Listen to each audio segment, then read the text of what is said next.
First of all nje mfethu le starting lineup mina ukubona wami akusona Mikel Cardoso.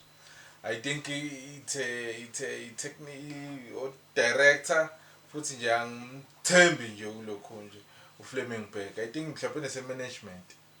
Yeah, i-technical team. So la kanjalo uthi ehlanganise le scheme. Hayi Mikel Cardoso bengeke.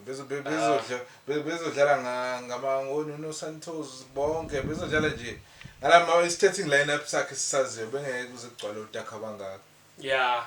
Bengeke. Yeah, kona ischeme sakhe ngenzeka ukuthi ilesi kube yi-second half khona. Yeah, hayi yabona ke yabona masekushintsho.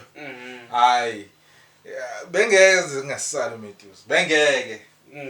Bese mina I don't know what's special about Matthews. Angazi mfethu angayiboni into special kuMatthews ukuthi engaba irregular, engaba i-starter kwiSundowns. Yabona mfethu le video sishootha manje i8 webhola. Around July kuyo mhlawumbe sekukhona uPitso. Uzobona ukuthi uzostarta noMatthews. Uzobona ukuthi uzostarta yini. Yeah. Bese lo muntu lo you can even pinpoint ukuthi iplayer lakhe li offside uyaphasa. Losing ama ball unprovoked. Mina ngiyibona nje into ebenza uMatthews. Oh, i favorite kakhulu.